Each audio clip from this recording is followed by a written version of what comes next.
안녕하세요. 옛이야기입니다. 오늘도 와주셔서 감사합니다. 옛이야기 채널은 사연 읽어주는 남녀 채널에서 지금은 삭제되어 들을 수 없는 21년도에 소개해드린 사연 중 베스트 사연만 뽑아 다시 읽어드리는 채널입니다. 구독과 좋아요 부탁드리며 오늘의 사연 바로 시작하겠습니다. 안녕하세요. 저는 오늘도 직장에 나가 성실하게 일하는 평범한 30대 산업 전사입니다. 또한 얼마 전까지 저를 괴롭게 하는 아내 때문에 고민이 많았던 남편이기도 해요. 직장인이라면 다들 출근하는 순간 퇴근만을 기다리시죠. 아내와의 관계 때문에 고민이 있었던 저는 그렇지 않았습니다. 저는 출근할 때 제일 즐겁고 퇴근이 매우 두려웠어요. 얼마나 퇴근이 싫었냐면 회사에서 그냥 살았으면 좋겠다 싶을 때도 있을 정도였습니다. 그 이유는 단 한 가지였는데요. 부끄럽지만 아내와의 밤일 때문이었어요. 아내는 매일 밤, 아니 시도 때도 없이 그 일을 원했습니다. 저로서는 출근 시간이 기다려질 만큼 엄청난 고민이었는데 주변에 이 얘기를 하면 죄다 웬 행복한 고민이냐고 자기 와이프도 그랬으면 좋겠다고 저를 부러워만 했어요. 그 고민을 해결하기까지 정말 많은 일이 있었습니다. 이런 속사정을 남한테 얘기하기도 그렇고 익명의 힘을 빌려 이곳에 사연을 보내봅니다. 아내가 처음부터 저를 힘들게 했던 것은 아닙니다. 그랬으면 결혼을 결심하지 않았겠죠. 처녀 시절 아내는 누구보다도 순수한 여자였어요.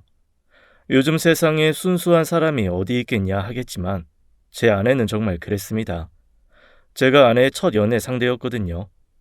아내와 저는 대학교 동아리에서 처음 만났어요. 아내는 얼굴이 무척 예뻐 저를 포함해서 쫓아다니는 남자가 많았습니다. 그렇게 많은 남자 중에 평범했던 저를 선택해줘 얼마나 고맙던지요. 사귄 지 한 달쯤 되었을 때 벚꽃이 흩날리는 길을 걸으며 아내가 말했습니다. 제가 인생 첫 남자라고요. 아내가 워낙 미인이라 분명 인기가 많았을 텐데 제가 처음이라니. 왜 여태 남자를 만나지 않았냐고 제가 묻자 아내는 이렇게 대답했어요. 나는 내 인생에서 한 명의 남자만 만나고 싶었어. 그런 남자를 만날 때까지 기다렸고 그게 바로 오빠야. 난 오빠에게만 내 모든 것을 주고 싶어.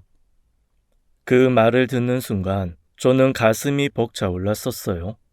이 여자를 지켜주고 싶다는 생각이 절로 들었어요. 저는 이내 결심했습니다. 내가 첫 남자인 이 귀여운 여자를 신께서 허락하는 그날까지 소중히 다루리라고요. 저는 모든 것이 처음일 아내에게 많은 배려를 해주었습니다. 제가 해준 배려 중 으뜸인 것을 하나 말씀드리면 다들 깜짝 놀라실 거예요. 저는 아내와 교제를 시작하고 결혼에 골인하기까지 근 3년 동안 아내와 관계를 하지 않았습니다.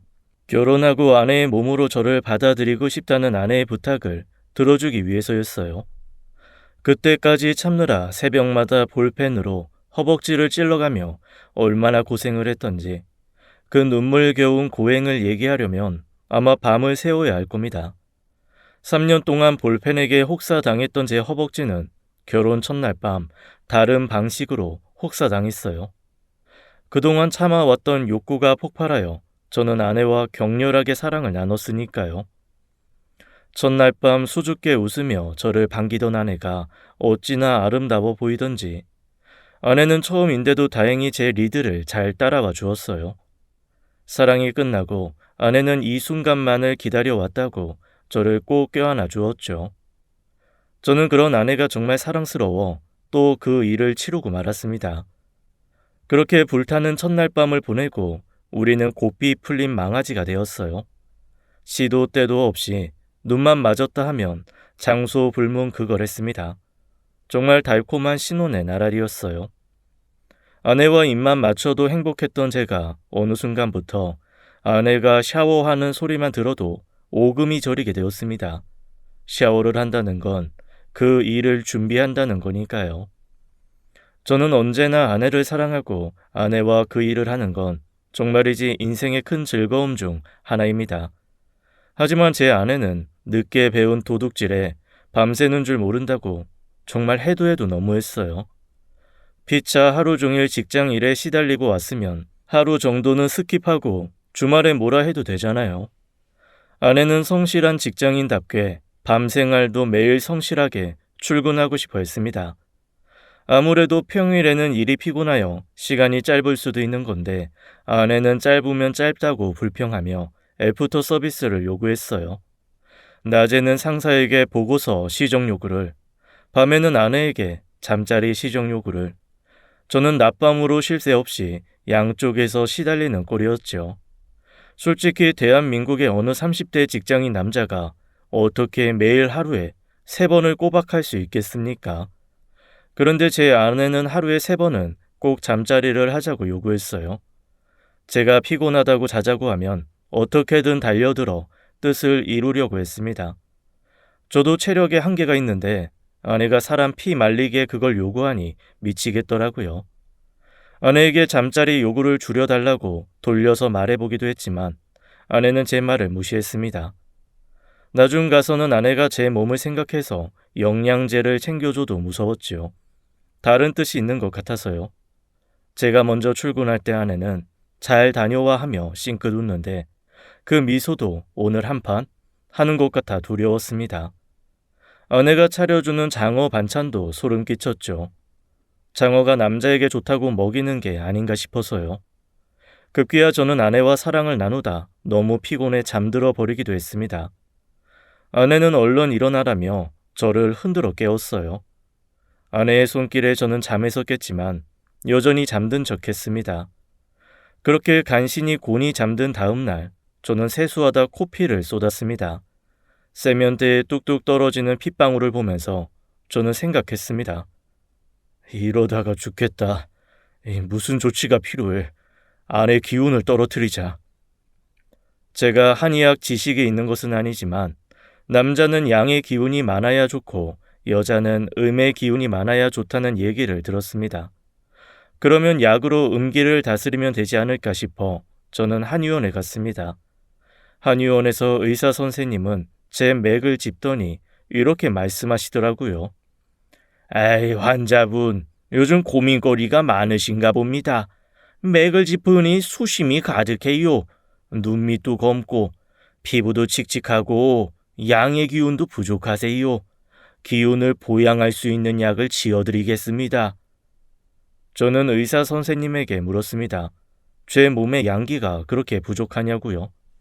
선생님은 부족해도 한참 부족하다며 혀를 찼습니다. 저는 잠시 고민하다가 입을 뗐어요. 저 선생님, 혹시 제 약 말고 다른 사람 약을 지어주실 순 없을까요? 선생님은 누구 약이 필요하냐고 물었고 저는 울먹이며 모든 사실을 털어놓았습니다. 밤마다 아내에게 시달려서 고민이라고요. 내가 양기가 부족한 건 전부 음기가 넘치는 아내 때문이니 아내에게 음기를 낮추는 약을 먹여 다스려야 하지 않겠느냐고 말입니다. 제가 선생님에게 하소연하자 의사 선생님은 곤란한 표정을 지으며 말했어요. 아이, 의사 윤리상 그런 이유로 약을 처방해 드릴 수 없어요. 양기나 음기를 보하면 약이면 모를까 낮추는 약이라니. 에이, 잘못 약을 줬다가 음양의 균형이 깨져 아내분께 심각한 문제가 생길 수도 있으니 그런 생각은 하지도 마세요. 저는 의사 선생님의 바지가랑이를 잡고 한참을 떼를 써봤지만 선생님은 고개를 저었어요. 할 수 없이 저는 돌아가야만 했습니다. 양기를 보호해주는 약을 받아들고 병원 문을 나서는데 또 코피가 났어요. 이렇게 나는 죽는구나 싶었습니다. 차라리 이대로 영영 퇴근하고 싶지 않다는 마음으로 저는 출근했어요. 회사로 오니 벽에 웬 공고문이 붙어 있었습니다. 이메일로도 같은 내용이 와 있었고요. 저는 그 공고를 본 순간 희망을 느꼈습니다. 그 공고는 지방 발령 신청자를 모집한다는 내용이었어요. 회사 지방지사에 사람이 부족해 인사 이동이 필요하다고 했습니다. 저는 당장 지방 발령을 신청하기로 마음먹었어요.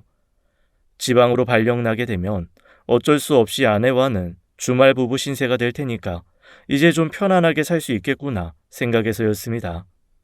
역시 사람이 죽으라는 법은 없구나. 살려면 다 길이 생기는구나 기뻤어요. 지방 발령 신청서를 성공적으로 제출하고 저는 장어를 사들고 퇴근했습니다. 이제 지방으로 발령나면 아내가 그 일을 아쉬워할 테니까 선심 쓰듯 많이 해주자 싶은 마음에서요. 여보, 나 다녀왔어! 저는 신이 나서 아내에게 외쳤습니다. 아내는 웬일로 얼굴에 화색이 도냐며 반색했어요. 무슨 일은? 당신 얼굴 보니까 기분이 좋아서 그렇지. 저는 샤워하고 올 테니 구워달라며 장어를 내밀었습니다. 아내는 밤일이라면 질색팔색을 하더니 무슨 이유로 장어를 사왔냐고 물었어요. 저는 대답했습니다. 당신 그 일 좋아하니까 힘내려고 장어 사왔지. 맛있게 구워줘. 아내는 씩 웃으며 알겠다고 했어요. 저는 화장실에 들어가 샤워기를 틀고 샤워를 했습니다. 물 떨어지는 소리가 어찌나 경쾌하고 비누칠하는 몸은 또 얼마나 상쾌하던지 저절로 콧노래가 나왔어요. 샤워를 끝내고 주방으로 가니 아내는 열심히 장어를 굽고 있었습니다. 장어 굽는 냄새는 고소하고 나를 위해 장어를 굽는 저 아름다운 여자는 내 아내고 행복한 마음에 아내에게 달려가 뒤에서 안아주었어요. 아내가 말했습니다. 당신 오늘따라 수상해? 무슨 일 있지? 저는 지방 발령 신청서를 아내 몰래 낸 사실이 마음에 걸려 뜨끔했지만 시치미를 뚝 뗐어요. 오늘따라 기분이 좋아서 그래. 정말로 아무 일도 없어. 아내는 저를 수상한 눈으로 쳐다보았습니다. 그날 밤 아내가 구워준 장어 덕분인지 우리는 뜨거운 밤을 보냈어요. 의외로 그날 아내는 3번을 채우지 않아도 만족했습니다. 아내는 사랑이 끝나자마자 피곤하다며 골아떨어졌어요. 옆에서 새근새근 잠든 아내를 보며 저는 생각이 많아졌습니다. 이 사람을 이제 주말밖에 볼 수 없구나 싶어 아쉬운 마음도 들었고 이제 나는 퇴근하면 푹 쉴 수 있다 는 해방감도 들었어요. 여하튼 지방 발령을 받기까지는 아내에게 최선을 다하기로 했습니다. 그래봤자 일주일이니까요. 지방 발령 인사이동 발표가 나는 날 저는 떨리는 마음을 주체할 수 없었습니다. 낯선 곳에서 타향살이하고 싶은 사람이 없을 줄 알았는데 회사에서 내건 조건이 좋아서 지원자가 의외로 많았어요. 긴장되는 마음에 저는 뜬 눈으로 밤을 샜습니다. 아침 먹는 내내 가시방석에 앉은 사람처럼 구는 제게 아내는 물어보았어요. 당신 무슨 일 있어? 저는 아무 일도 아니라고 거짓말했습니다. 아내가 다려준 옷을 입고 출근길에 나서면서 혹시나 떨어지지는 않을까 걱정스러운 마음에 발걸음이 무거웠어요. 회사에 도착하자마자 저는 회사 컴퓨터로 메일부터 확인을 했습니다. 혹시나 결과 발표가 났나 싶었어요. 아쉽게도 발표는 아직 나지 않았어요. 일에 집중하지 못하고 어영부영 시간을 보내던 중 띵동하고 이메일 알림음이 들렸습니다. 만사죄초조고 그 이메일을 확인했어요. 그 이메일은 지방 발령 인사 이동 결과 발표와 관련된 내용이었습니다. 이메일을 확인해 본 저는 경악을 금치 못했어요.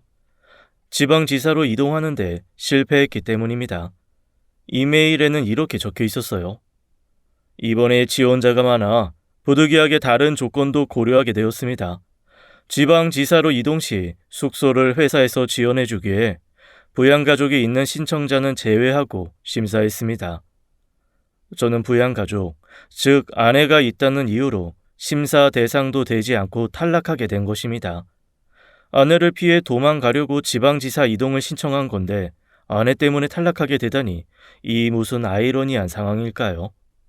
저는 허탈한 마음이 들면서도 한편으로는 이제 어떻게 아내에게서 벗어나나 싶은 막막한 기분도 들었습니다. 퇴근하고 집에 돌아오는 길이었어요. 회사 주차장에서 차문을 여는데 차 앞 유리에 웬 종이 명함이 끼워져 있었습니다. 뭔가 싶어 보니 택배업소 광고더라고요.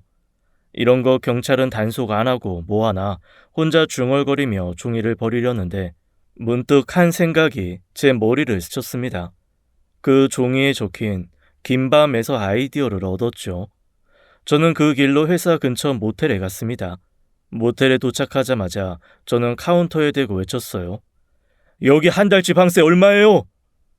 카운터를 보던 남자는 저를 희한하다는 눈으로 쳐다봤습니다. 아마 모텔에 장기 투숙하는 사람이 흔하지 않았기 때문인가 봐요. 생각보다 모텔 달방은 비싸지 않았습니다. 한 달치 방세를 일시불로 지불하고 저는 집으로 갔어요. 집에 꽃다발을 사서 들어갔더니 아내는 감동한 얼굴을 했습니다. 기념일도 아닌데 무슨 꽃이야. 아내의 물음에 저는 애써 침울한 표정을 지으며 대답했어요. 여보, 사실 슬픈 소식이 있어. 나 지방으로 발령받았어. 아내는 당황한 기색이 역력했어요. 지방 발령? 어디로? 아내는 제 말이 믿기지 않는지 같은 질문을 여러 번 반복해 물었어요. 저는 나무 주연상급 연기로 거짓 눈물을 보였습니다. 회사에서 갑자기 발령을 보냈어. 지방지사 쪽 인원이 잠깐 필요해 충원을 해야 한다고 하더라고. 어떡해 여보. 미안해. 아내는 여전히 충격받은 얼굴이었지만 애써 미소 짓더라고요. 회사에서 그러는데 할 수 없지 뭐. 얼마나 다녀오는데? 저는 얼마를 불러야 할까 고민했습니다. 한 달? 고작 한 달을 떨어져 지내려고 이런 연기를 하는 건 아닐 텐데. 그렇다면 6개월? 아니야. 6개월을 나가 지내려면 돈이 만만치 않게 들 거야. 한참을 생각하면 아내가 저를 의심할 수도 있으니 저는 빨리 날짜를 지어내야 했어요. 잠시 궁리하다 저는 에라 모르겠다 아내에게 말했습니다. 석 달 정도, 그래, 석 달 정도 다녀올 것 같아. 당장 오늘 지방으로 내려가서 내일부터 근무해야 해. 아내는 희한하단 얼굴로 대답했어요. 무슨 회사가 그래? 다음 주에 가겠다고 하면 안 돼? 저는 아내의 말에 일리가 있다고 생각했지만 고개를 저었습니다. 당장 오늘 끊어놓은 모텔비도 아까웠고요. 무엇보다 오늘 밤 우리가 함께 보내는 마지막 평일의 밤이라며 침대에서 저를 보챌 아내가 두려웠어요. 어제 기껏 있는 체력 없는 체력 다 써서 아내를 만족시켜줬는데 오늘도 그걸 할 생각하니 엄두가 안 나더라고요. 저는 밥부터 먹고 하라는 아내의 말을 뒷전으로 하고 방에 들어가 짐을 쌌습니다. 짐을 싸고 주방으로 나오니 아내가 제가 제일 좋아하는 제육볶음을 해주었더라고요. 아내가 밥을 한가득 퍼주며 말했습니다. 너무 갑작스러운 이별이라 준비할 수 있는 게 이것밖에 없어서 미안해. 밤 운전하려면 힘들 텐데 제육볶음이라도 많이 들고 가. 아내는 끝끝내 눈물을 보였어요. 아내가 내 거짓말 때문에 울음을 터뜨렸다는 사실이 마음 아프고 죄스러웠지만 저는 어찌할 도리가 없었습니다. 밤마다 잠자리에 시달리는 것은 정말이지 끔찍했으니까요. 짐을 챙겨 현관으로 나가는데 아내는 저를 뒤에서 껴안았습니다. 아내가 이렇게 애절하게 구니 저도 마음 한구석에 그냥 사실대로 말할까 싶은 생각도 들었어요. 그때 아내의 손이 점점 아래로 내려갔습니다. 여보, 주말에나 볼 텐데 한번 하고 가면 안 될까? 아내가 제 귀에 속삭였어요. 저는 그 말을 들은 순간 정신이 번쩍 들었습니다. 내가 무엇 때문에 이런 쇼를 하고 있는지 깨달았거든요. 아니, 저는 안 된다는 말만 반복하고는 서둘러 신발을 신었습니다. 벌써 가냐고 아내가 소리쳤어요. 저는 조금 더 있다가 가라는 아내의 만류를 뒤로하고 다른 박질 치듯 집을 나왔습니다. 저는 운전해서 회사 근처 모텔방으로 왔어요. 혼자 모텔방에 누워 편의점에서 사온 캔 맥주를 땄을 때의 그 기분이란 정말 날아갈 것만 같더라고요. 두 번째 캔 맥주를 따려는데 아내에게서 전화가 왔습니다. 운전 잘하고 있냐고요. 저는 술을 마셔 흐트러진 정신을 가다듬고 잘 가고 있다고 말했습니다. 아내는 계속 걱정되었는지 휴게소에서 쉬어가며 쉬엄쉬엄 운전하라고 하더라고요. 저는 알겠다고 건성으로 대답하고 전화를 끊었습니다. 아내에게 미안한 마음도 들었지만 내내 아내에게 시달리며 살다가 해방되니 좋더라고요. 그 이후 저는 출근이 싫고 퇴근이 기다려지는 평범한 직장인이 되었습니다. 아내에게 잠자리에서 더 이상 시달리지 않으니 그렇게 머물고 싶던 직장도 시들시들해졌어요. 출근하고 나면 모텔방의 아늑한 침대가 그리워졌죠. 동료들은 무슨 계기로 그렇게 일을 열심히 하던 사람이 갑자기 변했냐고 저에게 물었어요. 저는 그저 휘쭉 웃으며 아무것도 아니라고 대답했습니다. 저는 퇴근 후 모텔 방에서 배달 음식을 시켜 먹으며 하루하루 행복한 나날을 보냈어요. 아내에게는 가끔 안부 전화가 오기도 했지만 그 정도야 뭐 남편으로서 당연한 거죠. 평일을 아내에게 시달리지 않으니 주말에는 힘이 넘치더라고요. 주말에 모처럼 만난 아내에게 남자다움을 보여줬습니다. 근데 아내는 제가 생각한 것 이상의 사람이었어요. 용을 써서 아내를 행복하게 해줬다고 생각했는데 아내는 이렇게 말했습니다. 평일 내내 참았어. 한 번 더. 그 말을 들은 저는 당장이라도 모텔 방으로 돌아가고 싶은 심정이었어요. 이쯤 되니 아내는 정말 병강세를 만나야 하는 게 아닌가, 나처럼 평범한 남자를 만나 고생하는 것 같다는 생각이 들었습니다. 그래서 아내에게 조심스럽게 이야기를 꺼냈어요. 당신, 그 일이 그렇게 좋아? 아내가 휘쭉 웃으며 대답했습니다. 당연하지. 사랑받는 기분이니까. 그리고 무엇보다도 다른 이유가 있어. 제가 아내에게 이유를 물으니 아내는 나중에 알려주겠다고 했습니다. 그러더니 아내는 자꾸 저를 재촉했어요. 아내에게 온종일 시달렸던 주말을 보내며 저는 마음 먹었습니다. 아무래도 주말마다 집에 오는 것도 무리라고요. 일요일 저녁 집을 나서면서 저는 아내에게 선언하듯 말했습니다. 미안해. 나 회사 일이 바빠서 매주 주말마다 오는 거 무리일 것 같아. 아내는 서글픈 표정으로 그러면 언제 올 수 있냐고 물었어요. 저는 아마 2주에 한 번쯤이나 올 수 있을 것 같다고 했습니다. 아내는 무슨 회사가 그러냐고 타박을 했어요. 월급쟁이가 별 수 있냐고 제가 말하니 아내는 그건 그렇다며 이내 수긍을 했습니다. 그냥 나도 같이 지방 내려갈까? 아내가 무서운 말을 했어요. 저는 그래봤자 석 달인데 같이 내려가기는 그렇지 않느냐고 간신히 아내를 말렸습니다. 아내는 석 달이 중요한데 라며 말을 흐렸어요. 저는 석 달쯤은 금방 지나갈 거라고 아내를 다독였습니다. 아내는 그러면 올 때마다 열심히 밤일을 해줘야 한다고 하더라고요. 저는 싫었지만 제 감정을 솔직하게 말하면 일을 그르칠까봐 알겠다고 고개를 끄덕였습니다.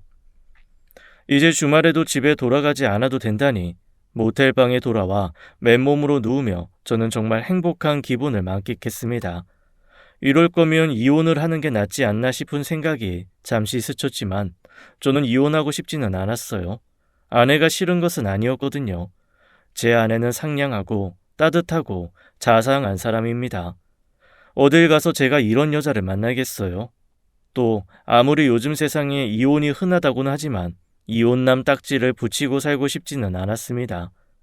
그저 저는 아내와의 잠자리를 피곤할 정도로 가져야 한다는 사실이 무서웠어요. 그러니 모텔 방에서 지내다가 때 되면 아내에게 돌아가는 게 최선이겠죠. 그렇게 즐거운 나날이 이어졌습니다. 제가 머물던 모텔방은 다 좋은데 한 가지 아쉬운 점이 있었어요. 바로 세탁시설이 없다는 점이었습니다. 숙박업소가 특성상 잠깐 머물다 가는 곳이니 없는 게 당연하기는 하지만 저는 장기 투숙자니 세탁이 필요하더라고요. 지난 주말에는 밀린 빨래를 집에서 해왔지만 이제는 주말에도 집을 안 가지 않습니까? 방법이 없나 싶어 알아보니 근처에 코인 세탁방이 있었습니다. 주말에 그곳에 차를 몰고 가 세탁해야겠다고 저는 생각했어요. 주말에 저는 늦잠을 실컷 잔 후에 코인 세탁방에 갔습니다. 봄은 완연하여 햇볕은 어찌나 따스하던지요. 봄날에 묵은 빨래하는 일만큼 상쾌한 일이 어디 있겠습니까? 코인 세탁방에서 빨래를 돌리고 저는 근처 카페로 시간을 때우러 갔습니다. 그 카페에서 저는 낯익은 얼굴을 보았어요. 바로 아내의 절친한 친구였습니다. 아내의 친구는 제 얼굴을 알아보았는지 제게 손을 들어 인사하더라고요. 저는 그 인사를 모른 척 했습니다. 제 거짓말에 따르면 저는 지방에 있어야 하는 사람이니까요.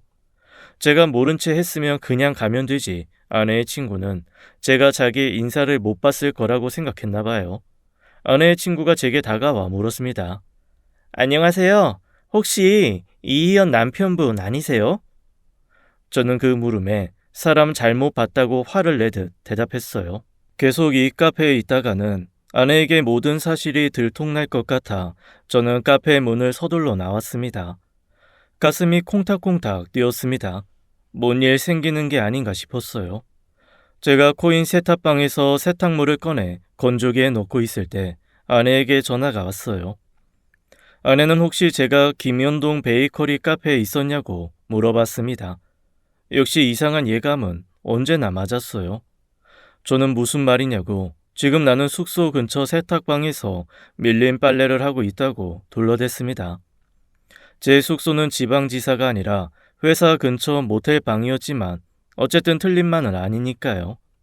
아내는 그곳에서 친구가 저를 봤다고 했다며 지방에 있어야 할 사람이 집 근처에 있어서 희한해서 물어봤다고 말했습니다. 저는 당신 친구 사람 얼굴 하나 제대로 구분할 줄 모른다고 큰 소리를 뻥뻥 쳤어요. 아내는 보고 싶다고 말했어요. 저는 나도 보고 싶다고 대답했습니다. 그 뒤로는 아내의 친구를 마주칠까 근처 편의점에도 가기가 무섭더라고요. 저는 동선을 최소화했습니다. 그리고 바깥에 나갈 때는 모자와 마스크를 써서 최대한 얼굴을 알아보기 힘들게 했어요. 그렇게 며칠이 지났을까? 저는 회사에서 팀원들과 점심 식사를 하고 후식으로 커피를 마시려고 회사 근처 카페에 갔습니다. 팀원들과 하하호호 수다를 떨고 있는데 누가 제 뒤통수를 후려 갈겼어요. 갑자기 웬 봉변인가 얼얼해진 머리를 감싸고 고개를 들었는데 아내가 씩씩거리며 제 얼굴을 바라보았습니다. 저는 쥐구멍이라도 들어가 숨고 싶은 지경이었어요. 팀원들은 화가 잔뜩 난 아내의 눈치를 살피더니 두 분이 조용히 이야기를 나누시라며 자리를 비켜주었습니다. 카페 안에 제가 앉은 테이블에는 아내와 저만 있었고 우리 둘 사이에는 적막한 공기만 흘렀어요. 먼저 침묵을 깬 건 아내였어요. 아내는 지방 발령을 간 사람이 왜 이 시간에 본사 근처 카페에서 팀원들과 수다를 떨고 있는지 설명하라고 화를 냈습니다. 저는 할 말이 없어 고개를 숙였어요. 누가 봐도 거짓말이 들통난 상황인데 무슨 말이 필요 있겠습니까? 다만 아내에게 들키지 않으려고 변장하고 돌아다녔던 노력이 결국 이렇게 허무하게 끝나는구나 싶었어요. 한참을 말없이 저를 노려보던 아내가 입을 뗐습니다. 당신 혹시 다른 여자 생겼어? 저는 고개를 저어 절대 아니라고 했습니다. 다른 여자라뇨. 저는 아내밖에 모르는 해바라기인걸요. 다른 여자라니 그런 거 절대 아니야. 저는 아내에게 얼른 해명했어요. 그러면 당신 지금까지 어디서 잤어? 두 집 살림하려고 지방 발령 받았다고 거짓말한 거 아니야? 아내가 매섭게 쏘아붙였습니다. 저는 모텔 방에서 혼자 잤다며 다른 여자는 절대 없다고 아내에게 말했어요. 옆 테이블에 앉아있던 팀원들이 우리 부부를 힐끗힐끗 쳐다보았습니다. 저는 아무래도 팀원들 눈치가 보이니 집에 가서 이야기하자고 했어요. 아내는 그러자고 제 말에 동의했습니다. 저는 이 상황에 어안이 벙벙했지만 궁금했던 걸 물어보기로 했어요. 근데 당신, 내가 여기 있는 거 어떻게 알고 찾아온 거야? 제 말에 아내는 버럭 소리를 질렀습니다. 지금 그게 중요해? 당신이 지방 발령 났다고 거짓말하고 2주일 넘게 외박한 게 중요하지. 저는 무섭게 쏘아보는 아내의 눈빛이 무서워 더는 묻지 않았어요. 아내가 카페에서 나가자마자 옆자리에 앉아있던 팀원들이 우르르 제게 몰려왔습니다. 팀원 중에 말이 제일 많은 김대리가 제게 무슨 일이냐고 물어봤어요. 저는 그냥 사소한 부부싸움이라고 둘러댔습니다. 에이, 사소한 부부싸움을 뒤통수 후려갈기며 해요? 솔직히 말해보세요. 최 과장님, 바람 피우셨죠? 팀원들은 김대리에 동조하며 제게 얼른 말해보라는 눈빛을 보냈어요. 이제는 팀원들까지 내가 다른 여자와 놀아났다고 생각하는구나. 날 그동안 어떻게 본 걸까? 저는 참담한 심정에 한숨을 푹 내쉬며 말했습니다. 그런 거 아니야. 우리 부부 일은 우리가 해결할 테니까 남 일에 신경 들 거. 김 대리는 네 하고 대답했지만 아쉬운 표정을 지었어요. 다른 팀원들도 말은 안 했지만 아쉬운 얼굴이었습니다. 제 사생활에 이렇게 관심이 많았었나 저는 의아했어요. 점심시간이 끝나고 저는 회사로 복귀했습니다. 정말 시간이 이대로 멈춰버렸으면 좋겠다는 생각이 들더라고요. 하지만 시간은 야속하게 자꾸만 흘렀고 눈 떠보니 저는 퇴근하고 집에 있었습니다. 아내는 제가 좋아하는 제육볶음을 차려 놓았더라고요. 매타작하기 전에 최후의 만찬처럼 먹이는 건가 싶어 저는 달달 떨며 젓가락으로 고기를 집어먹는데 아내가 말했습니다. 당신 정말 다른 여자가 있는 거면 지금 솔직하게 말해줘. 깨끗하게 물러나줄게. 또 그 얘기구나 싶어서 저는 한숨을 내쉬었어요. 아내는 제게 한숨 쉬지 말고 말해보라고 재촉했습니다. 저는 정말 다른 여자가 없다고 모텔 방에서 내내 혼자 지냈다고 대답했어요. 아내는 제 얘기가 말도 안 된다며 다른 여자가 있는 것도 아닌데 왜 거짓말을 하면서까지 밖으로 나돌았냐고 짜증을 냈습니다. 저는 아무래도 솔직하게 모든 사실을 얘기해야겠다고 생각했죠. 아내가 알면 조금 슬픈 진실이겠지만 그래도 다른 여자가 있다고 의심받는 상황보다는 나으니까요. 저는 조심스럽게 입을 열었습니다. 그런 거 정말 아니야. 나한테 다른 이유가 있어. 아내가 그 이유가 뭐냐고 물었어요. 저는 아내에게 놀라지 말라며 설명하기 시작했습니다. 사실 그동안 당신의 잠자리 요구가 힘들었다. 얼마나 힘들었는지 당신이 샤워하는 소리만 들어도 무서웠다. 한의사에게 찾아가기도 했다. 당신 잠자리 요구를 줄이고 싶어서 말이다. 아내는 제 말에 웃음을 터뜨리며 말했어요. 한의사까지 찾아갔다고? 그래서 약은 받았어? 저는 고개를 저었습니다. 한의사는 그런 약을 지어줄 수 없다고 답변했다고 제게 말하자 아내는 껄껄대며 웃었어요. 저는 아내의 웃음소리가 왜인지 듣기가 싫었습니다.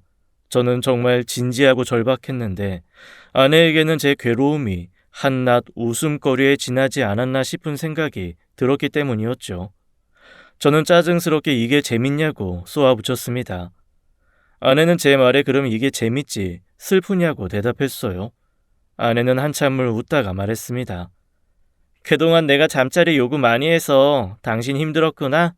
그런 줄은 정말 몰랐어. 저는 아내에게 솔직한 심정으로 대꾸했어요. 이런 생각도 했어. 당신의 넘치는 욕구가 잘못된 건 아닌데 너무 평범한 내가 당신을 붙잡고 있는 게 아닌가 하고 말이야. 제 말에 아내는 미소를 지으며 말했습니다. 아내에게는 사실 잠자리를 많이 요구한 이유가 있었다고 말이에요. 저는 그 이유가 뭐냐고 물었습니다. 아내는 그 이유가 무엇이든 자기를 놀리지 않을 거냐고 묻더라고요. 사실 나 아이가 갖고 싶어졌어. 피임만 안 하면 바로 생길 줄 알았는데 임신이 생각보다 쉽지가 않더라고.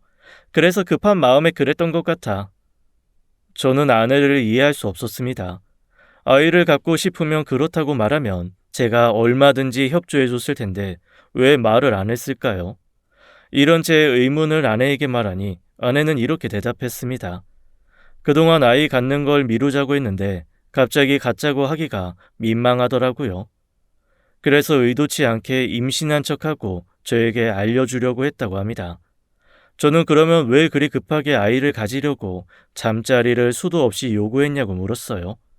그러자 아내는 머리를 긁적이며 말했습니다. 사실 말이야, 엄마가 점을 봐왔는데 점쟁이 말이 3달 안에 아이를 가지면 큰 인물이 나올 거라고 하더라고. 그 말이 진짜인지는 모르겠지만 혹시 모르잖아. 그래서 마음이 급했어. 저는 그 말에 웃음을 터뜨렸어요. 음기를 다스리려고 한의사를 찾은 저나 큰 인물이 나올 거라는 점쟁이 말을 듣고 잠자리를 시도 때도 없이 요구한 아내나 부부는 닮는다더니 우리는 정말 웃기는 한 쌍이라는 생각이 들었습니다. 저는 그런 아내를 속였다는 사실이 뼈아프게 미안해졌어요. 그래서 아내에게 미안하다고 즉각 사과했습니다. 그러자 아내도 제대로 설명도 안 하고 잠자리를 보채서 미안하다고 함께 사과했어요. 아내는 그윽한 눈으로 저를 바라보았습니다. 저도 아내를 사랑스러운 눈으로 쳐다보았어요. 우리는 그렇게 눈이 맞았고 그 다음은 말 안 해도 아실 거라 봅니다. 오랜만에 한여름 태양처럼 뜨거운 밤을 보냈어요. 침대에서 아내는 제게 속삭였습니다. 점쟁이 말이 맞는 것 같아. 나 정말로 큰 인물을 낳을 것 같다는 예감이 들어. 저는 다음날 당장 결제했던 모텔방을 환불받았습니다. 한 달치를 미리 결제해 할인을 많이 받았던지라 환불받은 금액은 그리 크지 않았어요. 돈이 아까웠지만 제 실수로 빚어진 일이니 어쩔 수 없는 일이죠. 환불받은 돈으로 저는 주말에 아내와 제주도로 여행을 갔습니다. 제주도 바닷가를 함께 거닐고 전복구이를 먹으며 우리는 환상적인 주말을 보냈어요. 그 뒤로 아내는 예전처럼 지독하게 잠자리를 요구하지 않았습니다. 제가 원할 때만 하자고 했어요. 아내가 보채지 않으니 오히려 그 일이 더 하고 싶어지더라고요. 희한하게요. 우리는 매일같이 잠자리를 했습니다. 그렇게 자주 잠자리를 하니 아이가 안 생길 수가 없었죠. 아내는 결국 점쟁이 말대로 석 달 만에 아이를 가졌습니다. 우리는 새로 생긴 아이의 태명을 제주라고 부르기로 했어요. 제주도에서 보낸 밤 때문에 아이가 생겼는지는 모르겠지만 그렇게 믿고 싶었습니다. 그 점쟁이 정말 용하더군요. 점쟁이 말대로 아내는 큰 인물을 낳았습니다. 아내는 신생아라고는 믿을 수 없게 큰 몸집과 풍성한 머리숱을 가진 딸아이를 출산했거든요. 평균보다 아기의 몸이 커 아내가 어찌나 고생을 했던지 이 아이가 나중에 자라 저를 자기를 낳느라 엄마가 얼마나 고생을 했는지 알고 효도를 했으면 소원이 없겠어요. 저는 이제 매일매일 퇴근을 기다립니다. 퇴근하면 토끼 같은 아내와 딸 자식이 저를 기다리고 있거든요. 이번 일을 겪으며 저는 소통이 얼마나 중요했는지 깨달았습니다. 아내에게 진즉에 허심탄회하게 털어놓았다면 쓸데없이 모텔방에 돈을 쓸 일은 없었을 테니까요. 우여곡절을 겪었지만 저는 이제 아내와 딸, 세 식구 재미나게 꾸려가고 있습니다. 여러분도 가족 사이에는 거짓말보다는 솔직함이 우선이라는 제 교훈식이시며 행복한 하루 보내시길 바랍니다. 긴 사연 들어주셔서 감사합니다. 지금까지 옛이야기였습니다. 끝까지 함께 해주신 여러분 감사드리며 저희는 다음 사연으로 돌아올게요. 감사합니다.